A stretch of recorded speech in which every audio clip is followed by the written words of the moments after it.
The alarm system screamed through the command center of Station Meridian as the damaged vessel appeared on the long-range scanners, and Commander Jack Harper leaned forward in his chair, studying the readings with growing concern, because whatever had hit that ship had done serious damage to its hull integrity and navigation systems.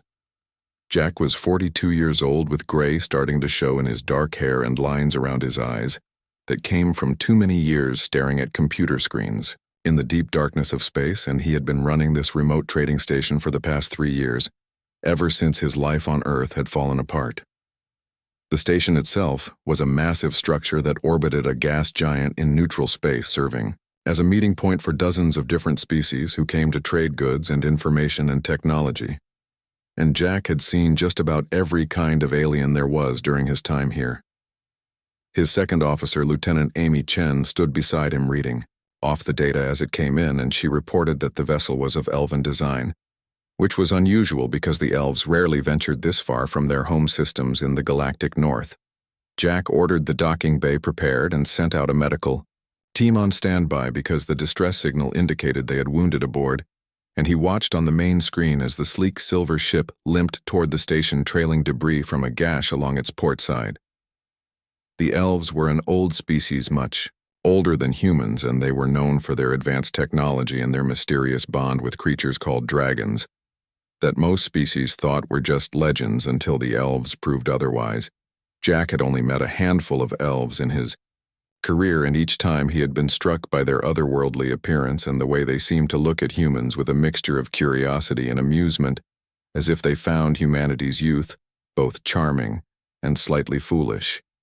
He left the command center and made his way down to the docking bay because protocol required the station commander to greet any damaged vessels personally and assess whether they posed a security risk. And besides, he had nothing better to do with his evening. The bay was massive, with space for 20 vessels of various sizes, and the elven ship settled onto Platform 7 with a hiss of escaping atmosphere and the groan of stressed metal that made the engineering team wince. Jack stood with his security detail as the airlock cycled open, and the first elf emerged wearing armor that looked like it was made from scales that shifted color in the light, and behind him came 3 more, all tall and graceful, with that distinctive pointed ear shape that marked their species. Then she stepped out, and Jack felt like someone had punched him in the stomach. Because for a moment, just one impossible moment, he thought Claire was walking toward him. The elf woman had the same height as his late wife, the same way of holding her head slightly tilted when she looked at something new, and most striking of all, she had eyes that were the exact shade of green that Jack saw in his dreams every night. Her hair was silver white where Claire's had been blonde, and her skin had that faint luminescent quality that all elves possessed. But the resemblance was strong enough to make his heart race and his hands clench at his sides. On her shoulders perched 2 small dragons, each about the size of a large cat, with scales that gleamed copper and bronze in the bay lights, and their eyes were fixed on Jack with an intelligence that was distinctly unnerving. The lead elf approached and introduced himself as Captain Voren, and explained that they had been attacked by pirates 3 days ago and had barely escaped with their lives, and now they needed repairs and supplies before they could continue their journey home. Jack forced himself to focus on the captain's words instead of staring at the woman, who stood quietly behind him, and he assured them that the station could provide everything they needed, and that his crew would begin repairs immediately. Captain Voren thanked him, and then gestured to the woman, and said, "This is Lynn, our cultural liaison and chief scientist, and she will coordinate with your people regarding our needs." Lynn stepped forward and extended her hand in the human custom of greeting, and when Jack took it, he felt a warmth that spread up his arm and made him forget, for a moment, that he was supposed to be a professional station commander. She spoke in perfect English with just a trace of an accent that made the words sound musical, and she thanked him for his assistance and said that her people were grateful for human hospitality in their time of need. Jack heard himself responding with something appropriate about interspecies cooperation and the mission of the station, but his mind was still reeling from the shock of seeing someone who looked so much like Claire. The dragons on her shoulders chirped softly and turned their heads to look at him, and Lynn smiled and said, "They are curious about you because they have never met a human before." Jack asked if they were dangerous, and Lynn laughed and said, "Only if you try to take their food." but otherwise they are quite gentle despite their fierce appearance. The elven crew was escorted to guest quarters in the station's diplomatic section, and Jack returned to his office where he sat in the dark, for a long time trying to understand why the universe would throw this particular challenge at him now. Claire had died 3 years ago, almost to the day, and he had finally reached a point where he could think about her without feeling like his chest was being crushed, and now here was someone who brought all those memories flooding back with just one look. He pulled up Claire's photo on his personal tablet and stared at it, comparing her features to the elf woman he had just met, and the similarities were there in the eyes and the way she smiled and the graceful way she moved. But Lynn was not Claire, and he needed to remember that. His door chimed and Amy entered without waiting for permission, because she had known him long enough to recognize when he was brooding, and she asked if he was okay. Jack told her he was fine, just tired, and she gave him a look that said she did not believe him, but she did not push, and instead she handed him a data pad with the repair estimates. For the elven ship, the damage was extensive and it would take at least a week to fix, possibly 2 if they ran into complications with the alien technology, and that meant the elven crew would be staying on the station for a while. Amy left, and Jack sat alone with his thoughts and the photo of his dead wife and the memory of green eyes that belonged to someone else entirely. The next morning, he found himself in the station commissary earlier than usual, and he told himself it was because he wanted to review the repair schedules, but he knew he was hoping to see Lynn again. She appeared about an hour later with her 2 dragons still perched on her shoulders, and she got a tray of food that looked like some kind of grain porridge and fruit, and she sat alone at a table near the viewport. Jack watched her for a few minutes, and then he made a decision that he knew was probably foolish, but he could not seem to stop himself, and he picked up his coffee and walked over to her table. He asked if he could join her, and she looked up with those green eyes and smiled, and said she would enjoy the company, and the dragons chirped in what sounded like agreement. They talked about simple things at first, the station and the repair progress, and the differences between human and elven food, and Lynn was easy to talk to with a quick wit and a genuine interest in learning about human culture. She asked about Earth and what it was like to grow up on a planet instead of in space, and Jack found himself telling her stories about his childhood in Colorado, and the mountains and the rivers that he had not thought about in years. The dragons eventually grew bored and flew down to the table where they investigated Jack's coffee cup with great interest until Lynn scolded them gently in her own language, and they retreated back to her shoulders looking guilty. Jack realized he had been sitting there for over an hour, and he had duties to attend to, but he did not want to leave, and that realization troubled him more than he wanted to admit. Lynn seemed to sense his hesitation, and she thanked him for his time and said she hoped they could talk again soon, and Jack agreed, perhaps too quickly. As he walked back to the command center, he tried to tell himself that he was just being friendly to an important guest, but he knew it was more than that, and he did not know what to do about it.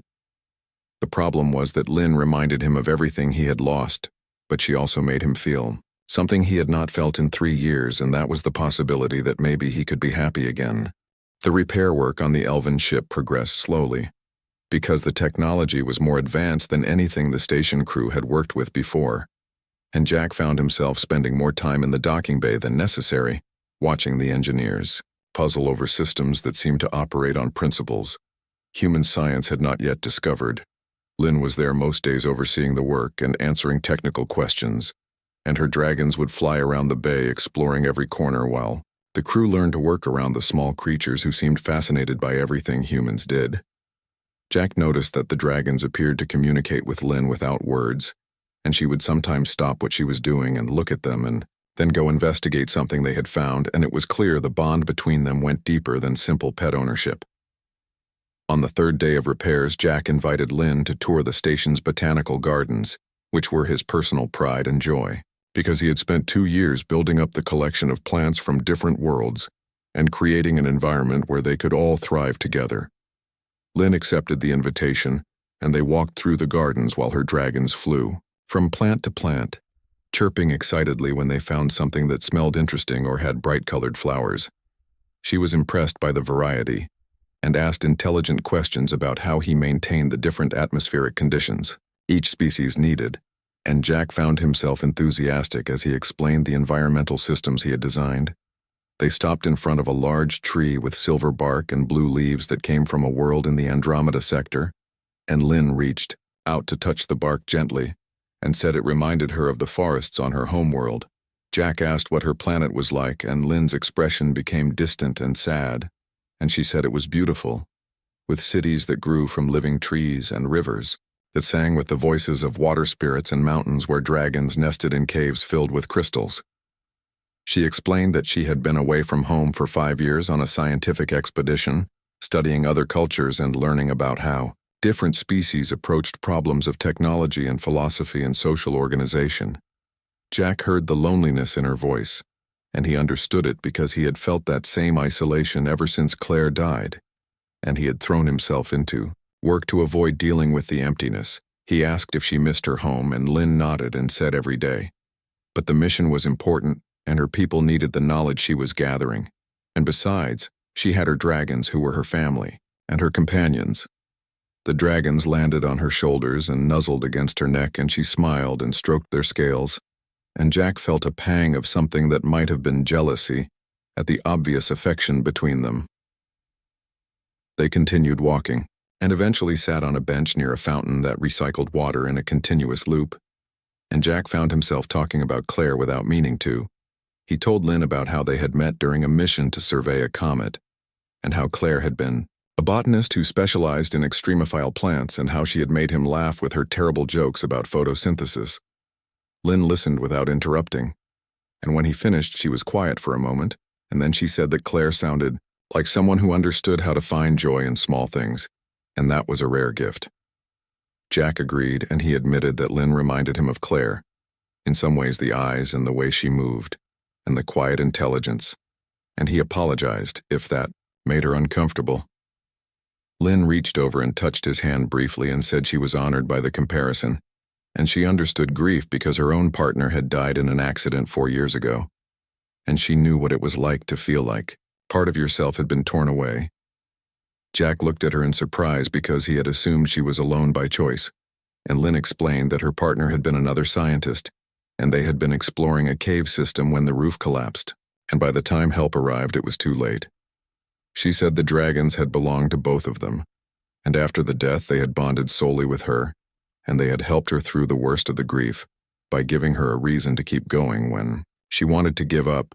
Jack felt a connection forming between them that went beyond physical resemblance, and he realized they were both people who had survived loss and learned to function again, but had not yet figured out how to truly live. They talked for hours until the garden lights began to dim for the station's night cycle, and Lynn's dragons had fallen asleep in her lap, curled together like a copper-colored pile of scales in contentment. Jack walked her back to her quarters, and at the door she turned and thanked him for sharing his memories of Claire, and for listening to hers, and she said she would like to do this again if he was willing. Jack said he would like that very much, and he meant it. And as he walked back to his own quarters, he felt lighter than he had in years, as if some weight had been lifted from his chest. The next few days fell into a pattern where Jack would find excuses to be wherever Lynn was working, and they would talk during breaks and share meals in the commissary, and gradually the other station crew stopped giving them curious looks.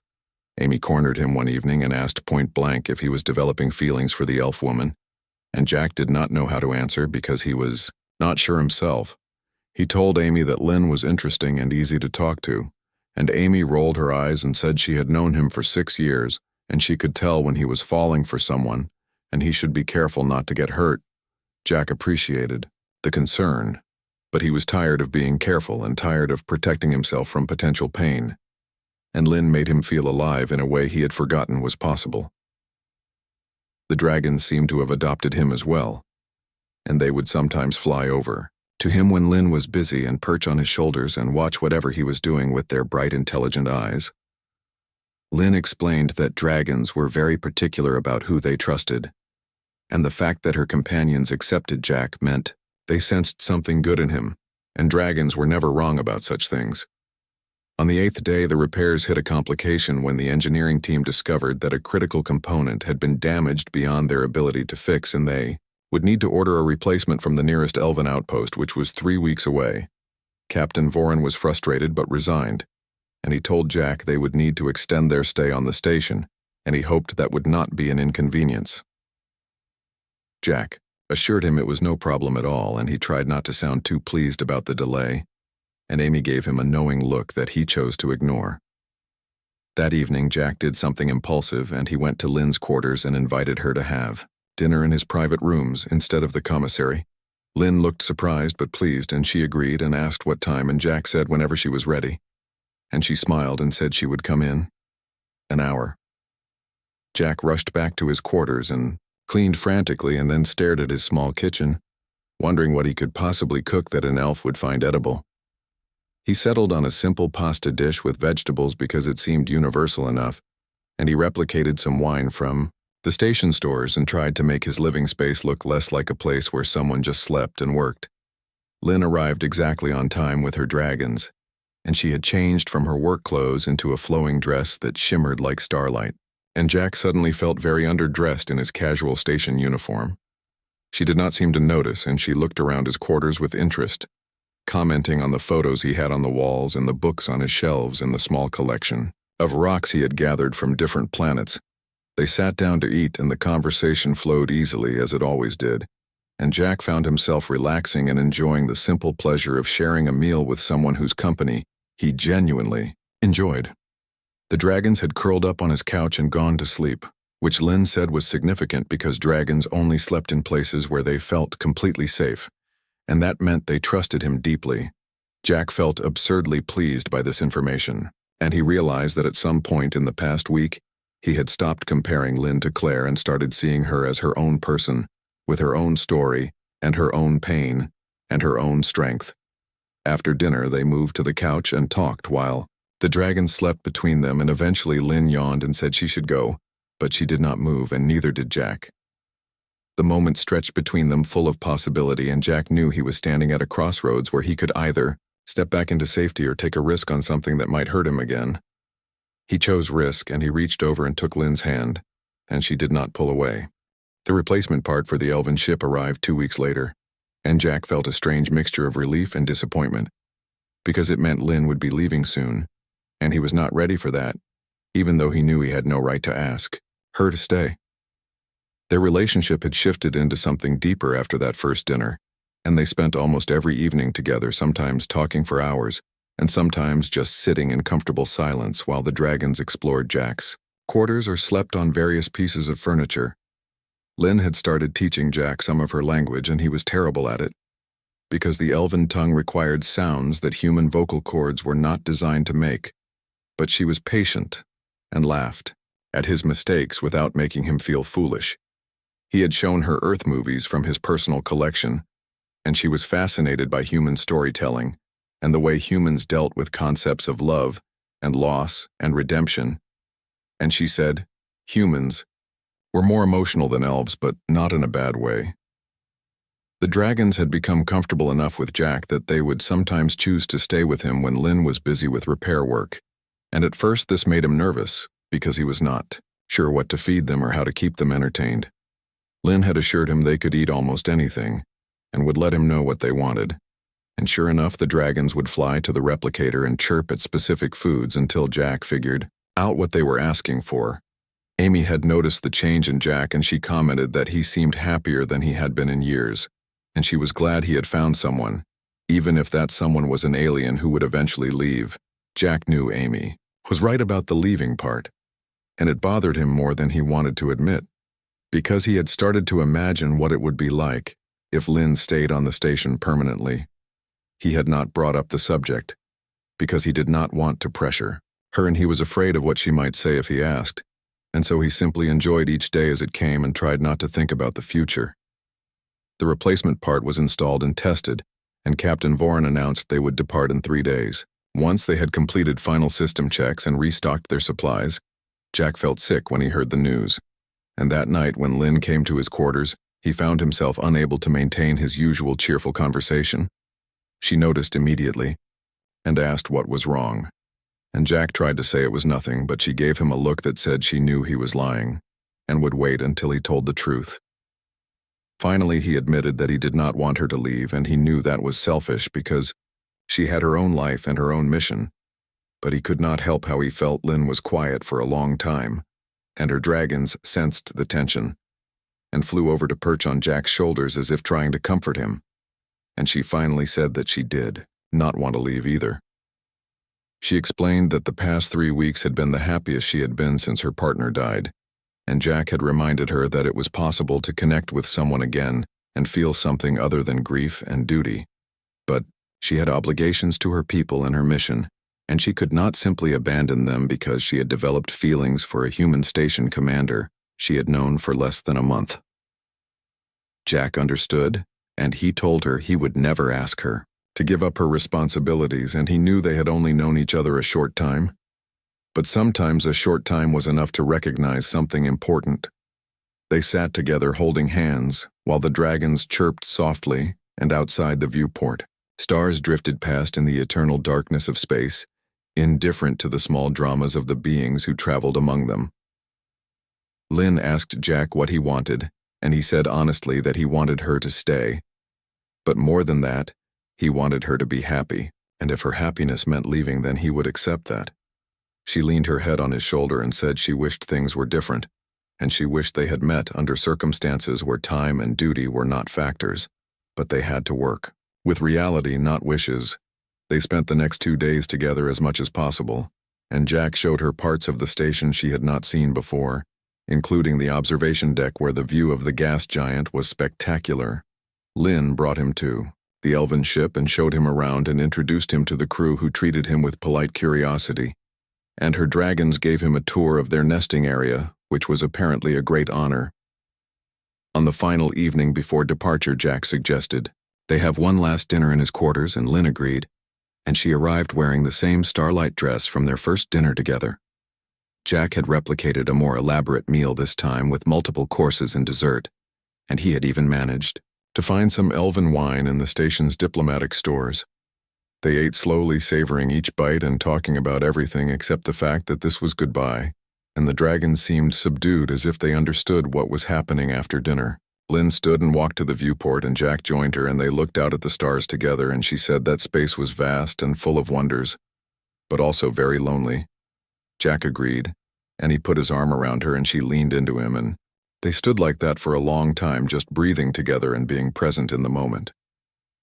Finally, Lynn turned to face him, and she said she had been thinking about what he said about recognizing something important, and she had a proposal that might solve both their problems. She explained that her mission was to study other cultures and gather information, and there was no rule that said she had to do that by constantly traveling, and in fact having a stable base of operations might make her work more effective. The station was a crossroads where dozens of species passed through, and she could learn just as much here as she could, wandering from system to system, and besides, the station needed a xenocultural specialist, and she was qualified for the position. Jack stared at her, hardly daring to believe what she was suggesting, and he asked if she was serious about staying, and Lynn smiled and said she had already discussed it with Captain Voren, who had agreed to leave her behind if the station commander would officially offer her a position.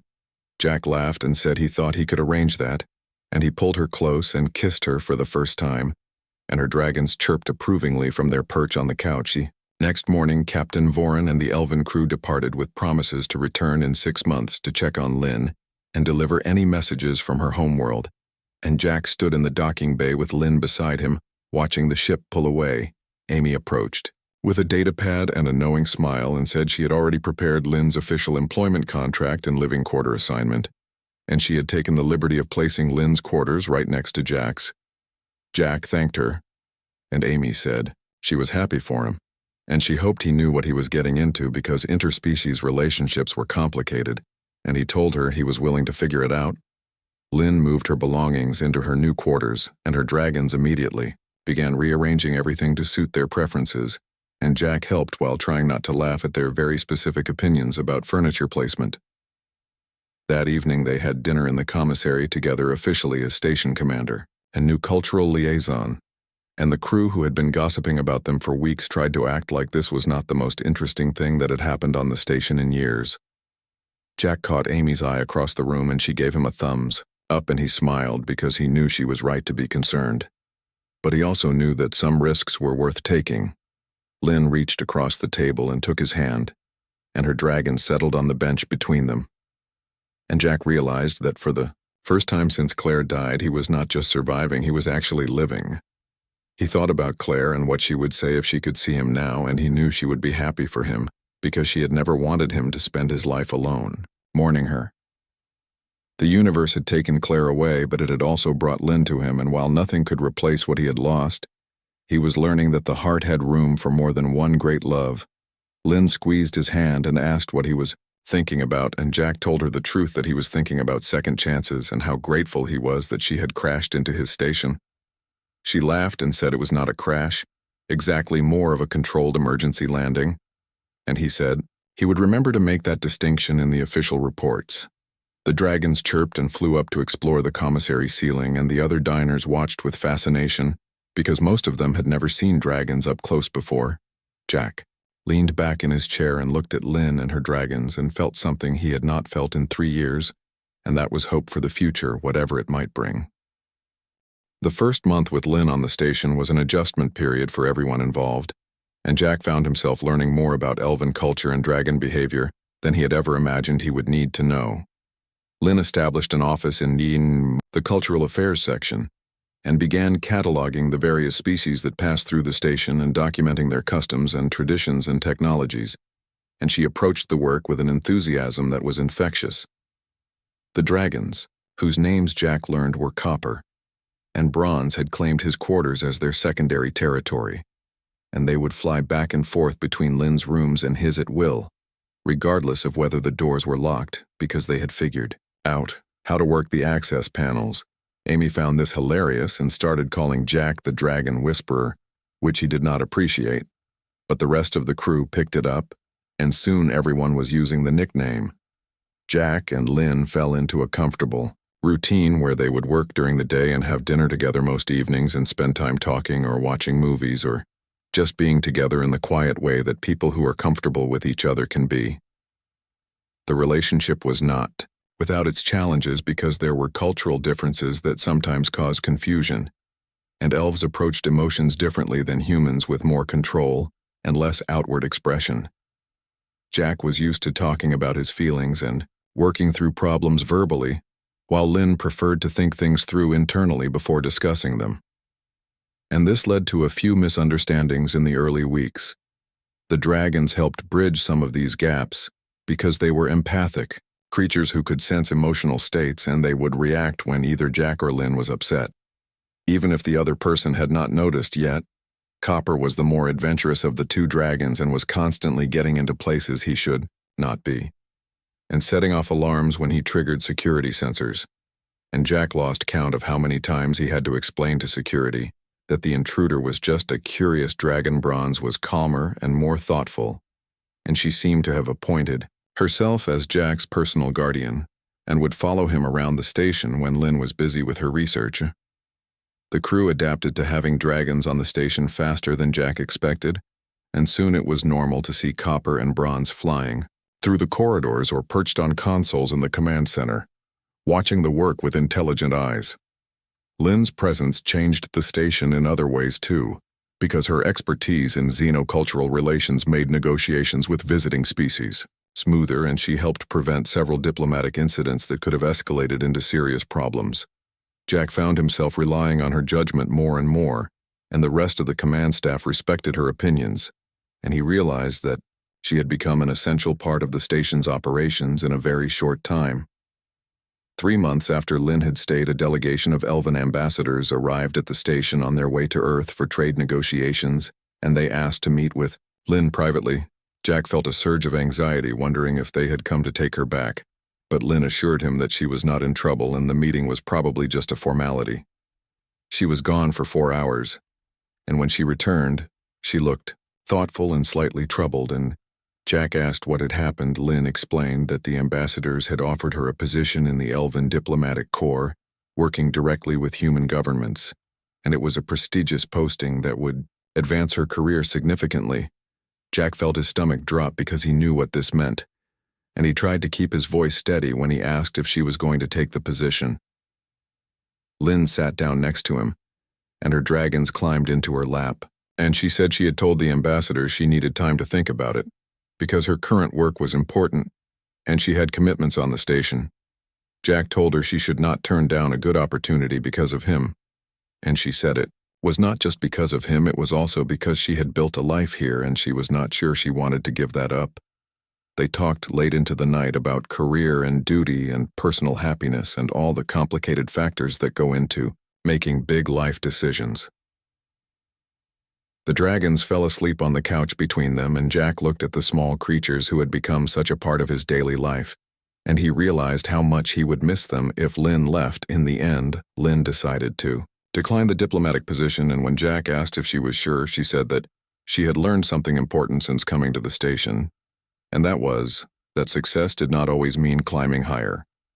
It sometimes meant finding where you belong. Jack understood because he had made a similar choice years ago, when he had turned down a promotion to admiral and chosen to run a remote station instead, because it suited him better. Life settled back into its rhythm, and Jack found himself thinking less about Claire and more about the present and the future, and he knew that was a sign of healing, even though part of him felt guilty about moving on. Lynn seemed to sense his conflicted feelings, and one evening she asked him directly about Claire and what their life together had been like. Jack talked for over an hour about their relationship, the good times and the hard times, and the final terrible months watching her fade away, and Lynn listened without judgment. When he finished, she told him about her own partner, and the guilt she had felt after the death for not being there when the accident happened, and how long it had taken her to forgive herself. She said that loving someone new did not erase the person who came before, and grief and joy could exist together, and the heart was bigger than people gave it credit for. Jack felt something release inside him that he had been holding tight since Claire died, and he realized that Lynn was right, and he did not have to choose between honoring his past and embracing his future. The station received a distress call from a human freighter that had been attacked by raiders in a nearby sector, and Jack mobilized the defense fleet and went with them personally because the situation sounded serious.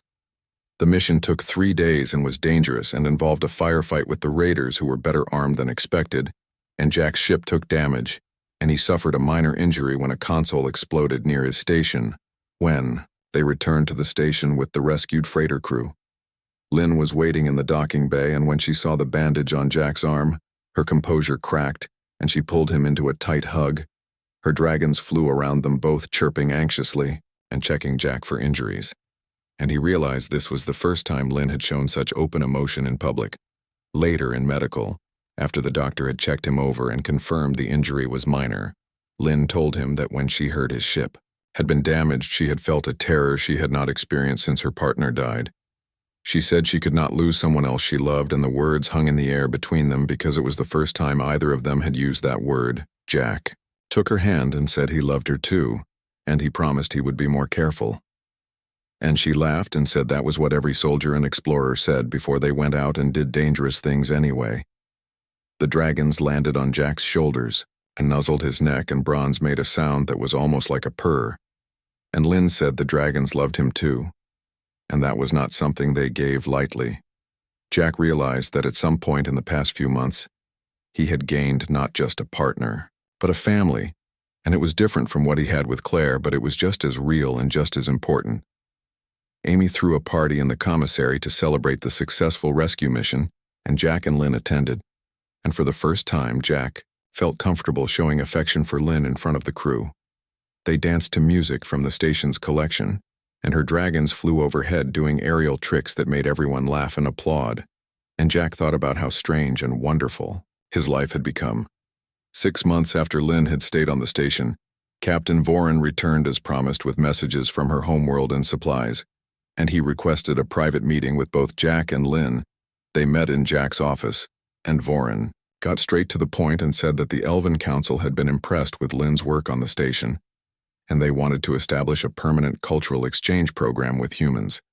The program would be based on Station Meridian, and Lynn would lead it, and they were offering funding and resources and official recognition from both the Elven and human governments. Jack and Lynn looked at each other, and without speaking, they both knew this was exactly what Lynn's work had been leading toward, and it would give her the support she needed to expand her research. Voren also mentioned that the council had noted Lynn's relationship with Jack, and while interspecies partnerships were rare, they were not forbidden, and the council approved, as long as it did not interfere with her duties. After Voren left, Jack asked Lynn how she felt about everything, and she said she was excited and nervous and grateful, and she asked how he felt. Jack said he was proud of her, and he was looking forward to seeing what she would build, and he meant it because he had learned that love meant supporting someone's dreams, not holding them back.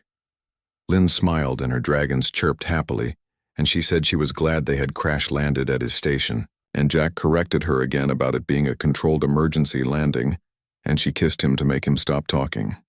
The cultural exchange program launched 3 months later, with a ceremony attended by representatives from both human and elven governments, and Jack stood beside Lynn as she gave a speech about the importance of understanding between species. The program brought scholars and students from various worlds to the station, and Lynn coordinated their research and facilitated discussions, and created an environment where different cultures could learn from each other. Jack watched her work with pride because she had found her calling, and she approached each day with energy and purpose, and he could see that she was genuinely happy. The dragons had grown slightly larger over the past year, and they now required more food and space, but they were still small enough to fly through the station corridors without causing too much disruption. Copper had become something of a station mascot, and the crew would bring him treats, and he had learned to do tricks for food which Lynn found undignified, but Jack thought was adorable. Bronze remained more reserved, but she had bonded strongly with Jack and would often choose to stay with him when Lynn was busy teaching classes or meeting with visiting scholars. The relationship between Jack and Lynn had deepened into something solid and lasting, and they had moved past the early excitement into the comfortable partnership that comes when two people truly know each other. They still had their challenges because combining two different species and cultures and communication styles was never going to be completely smooth, but they had learned how to navigate disagreements. Jack had started learning more about elven customs, and he had even traveled with Lynn to visit an elven colony on a nearby moon where her extended family lived, and they had welcomed him with cautious warmth. The elves were fascinated by Jack's relationship with Lynn and with the dragons, and several of Lynn's relatives asked him detailed questions about human culture and psychology, as if trying to understand what Lynn saw in him. He had met Lynn's parents, who were both scientists, and they reminded him of Lynn with their quiet intensity and their obvious love for their daughter, and they had given their blessing to the relationship, which Lynn said was important. Jack had introduced Lynn to his own family through video calls because they lived on Earth and travel was difficult, and his mother had cried with happiness that he had found someone after. Claire and his father had asked 1,000 questions about elven technology. Amy had become close friends with Lynn, and the two of them would sometimes have lunch together, and Jack knew they talked about him, but he chose not to ask what they said. The station continued to grow and prosper, and Jack's superiors in the exploration fleet were pleased with his work and suggested he might be due for a promotion, but he told them he was happy where he was. Lynn's program had attracted attention throughout the galaxy, and more species were requesting to send representatives, and the station was becoming known as a center for xenocultural studies. On the anniversary of the day Lynn had decided to stay, Jack planned a surprise for her, and he worked with the station's events coordinator to arrange a private dinner in the observation deck. He had replicated elven food from recipes Lynn had shared, and he had decorated the space with bioluminescent plants from the gardens, and he had even convinced the dragons to wear small decorative collars for the occasion. Lynn arrived and was genuinely surprised and touched by the effort, and they had dinner while watching the gas giant rotate slowly outside the massive viewport. Jack had been thinking about this moment for weeks, and he had consulted with Amy and with Lynn's elven friends, and he had even asked the dragons for their opinion, though their response had been characteristically cryptic. After dinner, he took Lynn's hand and told her that the past year had been the best of his life, and she had brought him back from a dark place and taught him that it was possible to love again. Lynn started to respond, but Jack asked her to let him finish, and he said he knew that marriage meant different things to different cultures, and he had researched elven bonding customs extensively. He explained that in human culture, marriage was a promise to face life together through good times and bad, and he wanted to make that promise to her. If she would accept, Lynn's eyes widened and her dragons flew over and landed on the table between them, and watched Jack with unusual stillness. Jack pulled out a small box and opened it to reveal 2 rings, one sized for a human and one sized for an elf. And he explained that rings were a human tradition, but he had also commissioned bracelets in the elven style.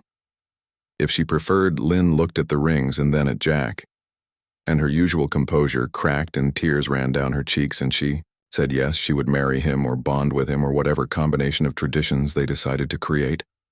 The dragons chirped loudly and flew around the observation deck doing loops and dives, and Jack laughed and pulled Lynn into his arms and kissed her while the stars wheeled overhead.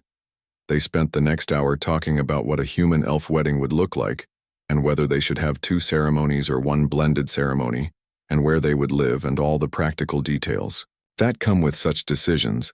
Lynn wanted to include dragon blessing in the ceremony, because in elven culture the dragons had to approve of the bond, and Jack said he was pretty sure Copper and Bronze approved, based on their current acrobatic celebration.